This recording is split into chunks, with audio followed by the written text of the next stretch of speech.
मैं हूं सुजीत तिवारी। आप सभी का स्वागत करता हूं तो ग्लोबल मसाला में। आज का हमारा विषय है metro station, India's largest metro station. आखिर कौन कौन से राज्य में है भारत में मेट्रो स्टेशन, कहां कहां पे है, क्या क्या। आइए हम इस छोटे से एनिमेटेड वीडियो की मदद से समझने की कोशिश करते हैं कि आखिर भारत में कौन कौन से राज्य में पहले से मेट्रो स्टेशन हैं, कौन कौन से राज्य में मेट्रो स्टेशन बन रहे हैं। आइए। Total operational metro rail network अब 1000 किलोमीटर के आंकड़े को भी पार कर चुका है।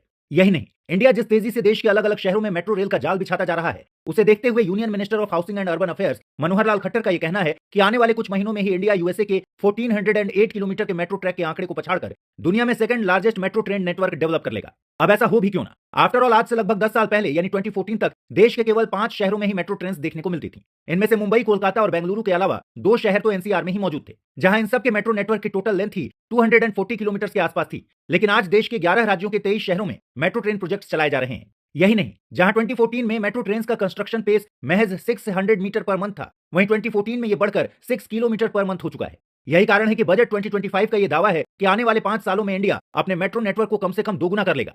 ऐसे में वो दिन दूर नहीं जब इंडिया के लगभग हर शहर में हमें चमचमाती मेट्रो ट्रेन सर पर दौड़ती दिखाई दिया करेगी। आप सुनने में तो मेट्रो प्रोजेक्ट से जुड़े ये फ्यूचर प्रोजेक्शंस बड़े अच्छे लगते हैं, मगर एक्सपर्ट्स की माने तो इस मैसिव एक्सपेंशन और इसके डेवलपमेंट में हजारों करोड़ रुपए के इन्वेस्टमेंट्स के बाद भी हमारा मेट्रो रेल सिस्टम वो पर्पस पूरा नहीं कर पा रहा जिसके लिए उसे लाया गया था, बल्कि हमारे मेट्रो ट्रेन को तो यात्री भी नहीं मिल रहे हैं। यही कारण है कि आज एक्सपर्ट्स और इकोनॉमिस्ट इंडियन मेट्रो प्रोजेक्ट को एक व्हाइट एलिफेंट प्रोजेक्ट बुलाने लगे हैं।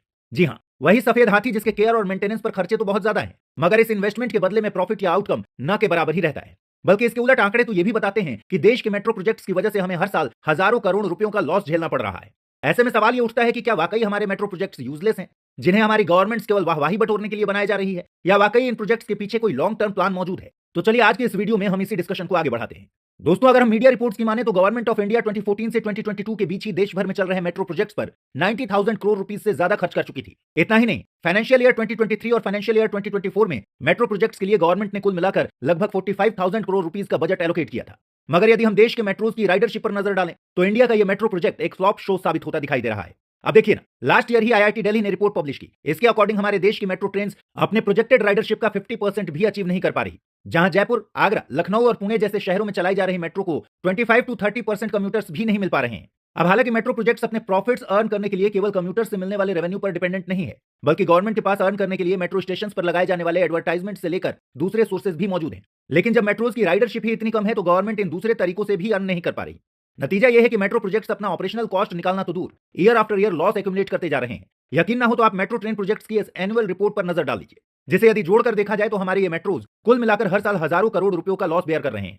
हालांकि ये वो पहला मौका नहीं है कि जब इन मेट्रो प्रोजेक्ट्स को लेकर किसी ने रेड फ्लैग्स रेज किए, बल्कि 2018 में ही सीएजी ने अपनी रिपोर्ट में जयपुर मेट्रो प्रोजेक्ट को फाइनेंशियली अनवायबल बताया था। इतना ही नहीं, रिपोर्ट में सीएजी का यह इनपुट था कि जयपुर की करंट कंडीशंस को देखते हुए 2025 तक जयपुर में मेट्रो प्रोजेक्ट लाने की कोई जरूरत ही नहीं थी। इसी तरह अगस्त 2023 में ही ministry of housing and urban affairs की स्टैंडिंग कमेटी ने यह पॉइंट रेज किया था कि अपने अपने राज्यों में shiny new metro projects establish करने के लिए स्टेट्स लगातार सेंटर को प्रपोजल्स भेज रहे हैं, लेकिन सेंट्रल मिनिस्ट्री को इन्हें अप्रूव करने के पहले जरूरी सावधानी उठानी चाहिए। साथ ही कमेटी ने यह पॉइंट भी मेंशन किया था कि मिनिस्ट्री अपने बजट का almost 40 to 45% budget in metro projects को ही एलोकेट कर रही है, जिससे दूसरे अर्बन इंफ्रास्ट्रक्चर प्रोजेक्ट्स के लिए एडिक्वेट बजट बच ही नहीं पा रहा। जबकि ज्यादातर टीयर 2 सिटीज में डेवलप हो रहे मेट्रो प्रोजेक्ट्स अभी से लॉस मेकिंग साबित होते दिखाई देने लगे। यही नहीं, सिटी बसेस और दूसरे पब्लिक ट्रांसपोर्ट्स पर फोकस करने और उनकी संख्या को बढ़ाने के बजाय केवल मेट्रो पर फोकस करने की वजह से देश के अलग अलग शहरों में पब्लिक ट्रांसपोर्ट सिस्टम भी चरमराता हुआ दिखाई दे रहा है। नतीजा यह है कि आज देश में 2 व्हीलर्स और 4 व्हीलर्स अनप्रेसिडेंटेड रेट से बढ़ते जा रहे हैं, जो ट्रैफिक और एडेड रोड ट्रांसपोर्ट प्रेशर को बढ़ाने के साथ साथ देश के अर्बन एरियाज में एयर पॉल्यूशन के ग्राफ को भी अपवर्ड पुश करने का काम कर रहे हैं। ऐसे में सवाल यह उठता है कि यदि देश के मेट्रो रेल्स की हालत यही है तो अगर इंडिया यूएसए को पछाड़कर second largest metro rail network develop भी कर लेता है तो आखिर इसका क्या फायदा। मगर इसके पीछे गवर्नमेंट की मंशा समझने के पहले हमें यह भी जानना होगा कि आखिर देश में मेट्रो ट्रेन की राइडरशिप इतनी कम क्यों है। दोस्तों, यूं तो इस सवाल के कई जवाब हैं, जहां हर एक्सपर्ट कमेटी और पॉलिसी मेकर इसे लेकर अपनी अपनी दलील देता दिखाई देता है। जहां हाउसिंग और अर्बन अफेयर्स से रिलेटेड पार्लियामेंट्री स्टैंडिंग कमेटी की 2022 की रिपोर्ट के मुताबिक मेट्रो ट्रेन की low ridership lack of first mile and last mile connectivity की वजह से। इसका मतलब यदि एक व्यक्ति मेट्रो से ट्रेवल करना भी चाहता है तो उसे अपने घर से मेट्रो स्टेशन तक जाने में यानी फर्स्ट माइल कनेक्टिविटी में और लास्ट मेट्रो स्टेशन से अपने डेस्टिनेशन तक पहुंचने में यानी लास्ट माइल कनेक्टिविटी में इश्यूज फेस करने पड़ते हैं, क्योंकि इस फर्स्ट और लास्ट माइल कनेक्टिविटी के लिए उसे पब्लिक बसेस, ऑटोज और दूसरे पब्लिक ट्रांसपोर्ट पर निर्भर करना पड़ता है। मगर देश के ज्यादातर शहरों में इनकी स्थिति ठीक नहीं है, जिनका वेट करते करते कम्यूटर्स का ट्रेवल टाइम इंक्रीज होता ही है, साथ ही ट्रेवल कॉस्ट भी इंक्रीज हो जाता है। इतना ही नहीं, इससे वुमेन कम्यूटर्स अनसेफ भी फील करती हैं। यही कारण है कि कम्यूटर्स इन दोनों फेजेस में फेस की जाने वाली परेशानियों की वजह से मेट्रो राइड को ही डिच कर देते हैं। इसकी वजह से मेट्रोज की ओवरऑल राइडरशिप कम हो जाती है। दूसरी तरफ मेट्रो की कम राइडरशिप का एक बड़ा कारण इनके महंगे टिकट भी है। अब ये बात सही है कि मेट्रो ट्रेन एक एडवांस्ड इंफ्रास्ट्रक्चर है जो एयर कंडीशनड एटमॉस्फेयर में कम्यूटर्स को सेफली एक जगह से दूसरी जगह पहुंचाता है। मगर इस बात में भी कोई दो राय नहीं कि देश के डेली कम्यूटर्स अपने मोड ऑफ ट्रांसपोर्ट को लेकर प्राइस सेंसिटिव भी हैं। अब देखिए, centre for science and environment की 2019 की एक स्टडी के अकॉर्डिंग दिल्ली के कम्यूटर्स अपने इनकम का 14% मेट्रो ट्रेवल में खर्च कर देते हैं, जहां यह आंकड़ा पेरिस और न्यूयॉर्क के कम्यूटर्स के कंपैरिजन में 2 to 3 टाइम्स है। जबकि WRI इंडिया की एक रीसेंट रिपोर्ट के according Indian metro systems generally 19 to 35 years के मिडिल इनकम कम्यूटर्स को ही अपनी ओर अट्रैक्ट कर रहे हैं, जहां एफ्लुएंट क्लास मेट्रोज की ओर अट्रैक्ट नहीं हो रही है और लो इनकम यूजर्स प्राइसेस की वजह से इसका इस्तेमाल नहीं कर पा रहे। ऐसे में इंडिया के metro train costly and fragmented transit system होने की वजह से टाइम कंज्यूमिंग भी है। नतीजा यह है कि इंडिया के लगभग सभी मेट्रो प्रोजेक्ट्स राइडर्स के लिए तरस रहे हैं। और इसके अलावा अर्बन मोबिलिटी एक्सपर्ट श्रेया गोडेपल्ली का यह दावा है कि इंडिया जो अपने मेट्रो प्रोजेक्ट्स को टियर 2 सिटीज में बढ़ाता जा रहा है, उसका यह प्लान फंडामेंटली रॉन्ग है। इसका कारण यह है कि इन छोटे शहरों में रहने वाले लोग अपने काम धंधे रोजगार और जरूरत की चीजों के लिए अपना ज्यादातर मूवमेंट अपने आसपास के एरियाज तक ही लिमिटेड रखते हैं। ऐसे में उनके ट्रिप डिस्टेंसेस भी कम होते हैं और यही मेट्रो ट्रेन यूजलेस साबित होती हैं। आफ्टर ऑल, एक व्यक्ति छोटी डिस्टेंस के लिए मेट्रो स्टेशन तक जाने और वहां जाकर ट्रेन बोर्ड करने के हसल में क्यों पड़ेगा? इसी बारे में IIT दिल्ली के transportation research and injury prevention centre के चेयर प्रोफेसर गीतम तिवारी अपने रिसर्च पेपर में बताते हैं कि लखनऊ, कोच्चि और जयपुर जैसे हाईली डेंस इंडियन सिटीज में लोग ज्यादा लंबी दूरी तक ट्रैवल करते ही नहीं, बल्कि इन शहरों में 10 to 15 किलोमीटर की दूरी ट्रैवल करने वाले लोग भी ज्यादा से ज्यादा 6 to 7% ही हैं। और यही कारण है कि इन शहरों में मेट्रो राइडरशिप मिनिमल है।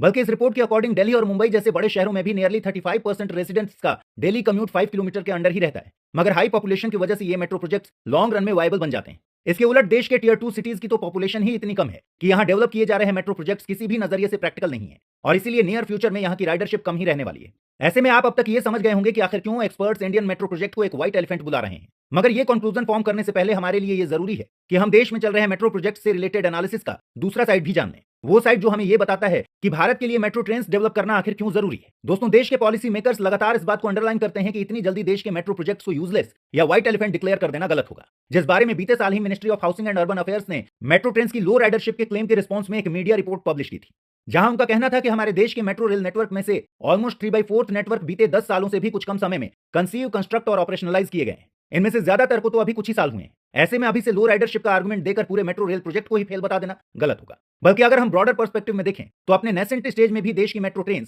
10 मिलियन की डेली राइडरशिप को अचीव कर चुकी हैं, जिसके आने वाले 2-3 ईयर्स में बढ़कर 12.5 मिलियन हो जाने की उम्मीद है। ऐसे में गवर्नमेंट और पॉलिसी मेकर्स का यह मानना है कि जैसे जैसे कंट्री के अलग अलग सिटीज में मेट्रो रेल नेटवर्क्स का जाल बढ़ेगा, वैसे वैसे इन ट्रेन की राइडरशिप भी बढ़ती चली जाएगी। इसके बाद देश के metro train operational profits earn करना भी शुरू कर देंगे। गवर्नमेंट के इस क्लेम का प्राइम एग्जांपल हम दिल्ली मेट्रो के रूप में भी देख सकते हैं, जहां का मेट्रो रेल नेटवर्क अब अपने मैच्योर स्टेज की तरफ बढ़ चुका है। इसके चलते नवंबर 2024 में ही दिल्ली मेट्रो ने 7.8 मिलियन डेली राइडरशिप का रिकॉर्ड भी दर्ज किया। इतना ही नहीं, आज इन एवरेज हर रोज 70 लाख से ज्यादा लोग दिल्ली मेट्रो का यूज कर रहे हैं।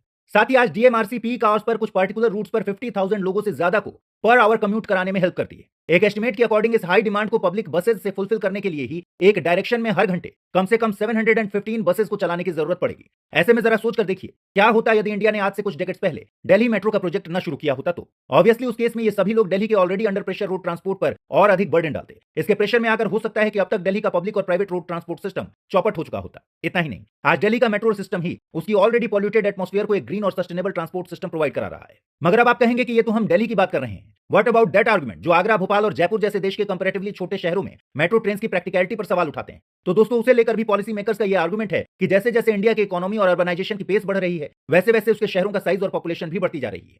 ऐसे में भले ही आज की तारीख में देश के अलग अलग शहरों में बनाए जा रहे मेट्रो लो राइडरशिप की वजह से यूजलेस दिखाई देते हैं, मगर लॉन्ग रन में यही इंफ्रास्ट्रक्चर देश के इकोनॉमिक डेवलपमेंट और इजी पब्लिक मूवमेंट को फ्यूल करने का काम करेगा। आफ्टर ऑल, मेट्रो रेल्स के लिए बनाए जा रहे इस इंफ्रास्ट्रक्चर की एस्टिमेटेड लाइफ कोई 5 to 10 ईयर्स नहीं, बल्कि आने वाले एटलीस्ट नेक्स्ट 100 ईयर्स की है। ऐसे में तब की ट्रैफिक रिक्वायरमेंट्स और पब्लिक नीड्स को देखते हुए आज देश में इस मैसिव इन्वेस्टमेंट को किए जाने की जरूरत है। यही नहीं, बहुत से इकोनॉमिस्ट इस बात को भी पॉइंट आउट करते हैं कि रेलवेज, मेट्रो ट्रेन और दूसरे सिमिलर इंफ्रास्ट्रक्चर प्रोजेक्ट्स केवल प्रॉफिट्स अर्न करने के मकसद से डेवलप नहीं किए जाते, बल्कि इनका benefit overall socio economic wellbeing और एनवायरमेंटल बेनिफिट्स के रूप में भी देखने को मिलता है। इसका एग्जांपल देते हुए DMRC के न्यूली अपॉइंटेड मैनेजिंग डायरेक्टर विकास कुमार कहते हैं कि दिल्ली मेट्रो आने से पहले दिल्ली की सूरत ही कुछ और हुआ करती थी, मगर जब से दिल्ली में मेट्रो डेवलप हो गई है तब से गुरुग्राम, दिल्ली, नोएडा, गाजियाबाद एक यूनिट की तरह हो गए, जिनके सभी एरियाज मेट्रो कनेक्टिविटी की वजह से रेसिडेंशियल और कमर्शियल हब्स में कन्वर्ट हो गए हैं। यहां तक कि ओल्ड दिल्ली के मार्केट एरियाज जैसे चांदनी चौक और पहाड़गंज को भी मेट्रो ट्रेन की वजह से एक न्यू लाइफ मिल गई है। ऐसे में ये उम्मीद की जा रही है कि आने वाले समय में भारत मेट्रो ट्रेन के इसी एनर्जी को अपने दूसरे टियर 1 और टियर 2 सिटीज में भी पहुंचा पाएगा। लेकिन ये सब अचीव करने के लिए इंडिया को भी अपने मेट्रो प्रोजेक्ट्स में कुछ ट्विक्स, कुछ करेक्शंस करने की जरूरत है। तो क्या है वो करेक्शंस, आइए जानते हैं। दोस्तों, सबसे पहले तो इंडिया को अपने मेट्रो ट्रेन को अट्रैक्टिव बनाने के लिए इसके स्टेशन की फर्स्ट और लास्ट माइल कनेक्टिविटी को दुरुस्त करना होगा। इसके लिए ये जरूरी है कि प्लानर्स हाई फ्रीक्वेंसी और लो कॉस्ट शेयर्ड सर्विसेज को अपनी प्लानिंग में इंटीग्रेट करने के साथ साथ मेट्रो स्टेशन के आसपास के पेडेस्ट्रियन इंफ्रास्ट्रक्चर को भी इंप्रूव करने पर ध्यान दें। अगर इंडिया चाहे तो वो इस काम में सिंगापुर के मेट्रो सिस्टम और कोलंबिया के बोगोटा मेट्रो सिस्टम से भी सीख सकता है, जिन्होंने अपने पब्लिक ट्रांजिट सिस्टम को बस, साइकिलिंग, पेडेस्ट्रियन इंफ्रास्ट्रक्चर से एफिशिएंटली और इफेक्टिवली इंटीग्रेट किया है। इतना ही नहीं, यदि इंडिया को अपने मेट्रो ट्रेन को डेली कम्यूटर्स के लिए ल्यूक्रेटिव बनाना है तो उसे मेट्रो स्टेशन के आसपास इजी और एक्सेसिबल पार्किंग डेवलप करने पर भी ध्यान देना होगा, जिससे जो कम्यूटर्स सिर्फ फर्स्ट और लास्ट माइल कनेक्टिविटी की वजह से बाइक और कार जैसे पर्सनल व्हीकल्स का इस्तेमाल करने को मजबूर हैं, वो भी मेट्रो ट्रेन की ओर इंक्लाइंड हों। दूसरी तरफ गवर्नमेंट को पब्लिक ट्रांसपोर्ट और लोकल ट्रांजिट एजेंसीज के अलग अलग स्टेक होल्डर को साथ लाने की भी कोशिश करनी होगी, जिससे देश का फ्रेगमेंटेड पब्लिक ट्रांसपोर्ट इंटीग्रेट हो सके। इसकी मदद से कम्यूटर मल्टी मॉडल ट्रांसपोर्ट का इस्तेमाल कर सकेंगे। इससे न केवल कम्यूटर्स के ट्रांसपोर्ट का टाइम कम होगा, बल्कि यदि इन सभी मोड्स ऑफ ट्रांसपोर्ट के फेयर्स का इफेक्टिव इंटीग्रेशन और इंप्लीमेंटेशन हो पाए तो कम्यूटर्स के लिए पब्लिक ट्रांसपोर्ट की मदद से ट्रैवल करना काफी हद तक सस्ता भी हो जाएगा। यही नहीं, देश में पब्लिक ट्रांसपोर्ट को और भी ज्यादा अट्रैक्टिव बनाने के लिए गवर्नमेंट एनुअल ट्रांजिट पास जैसी स्ट्रेटजी पर भी काम कर सकती है, जिससे कम्यूटर्स को अफोर्डेबल रेट पर पब्लिक ट्रांसपोर्टेशन का अनलिमिटेड एक्सेस मिल जाएगा। फॉर एग्जांपल, वियना ने भी इसी तरह के ईयरली ट्रांजिट पास की व्यवस्था की है, जो ईयरली 365 यूरोज के रेट पर अपने कम्यूटर्स को यही सुविधा प्रोवाइड कराता है। वियना ऐसा करके न केवल अपने पब्लिक ट्रांसपोर्ट के यूज को प्रमोट कर रहा है, बल्कि स्टडीज बताती हैं कि उसके इस स्टेप से रोड्स पर कार्स और बाइक्स की संख्या भी तेजी से कम हुई है। इससे वो अपने ट्रैफिक और कार्बन एमिशन दोनों को इफेक्टिवली कंट्रोल कर पा रहा है। ऐसे में इंडिया को भी ये सभी मच नीडेड रिफॉर्म्स इंप्लीमेंट करने की जरूरत है। आई होप सो कि मैं आपको इस छोटे से एनिमेटेड वीडियो की मदद से आपको समझाने में सक्षम रहा हूं। तो आप मेरे चैनल से जुड़ेंगे, आप मेरे चैनल के बेल आइकन को प्रेस कर लेंगे, नए नए टॉपिक से जुड़ते रहेंगे। तो धन्यवाद। आई होप सो कि आप मेरे चैनल को सब्सक्राइब करेंगे। नमस्कार।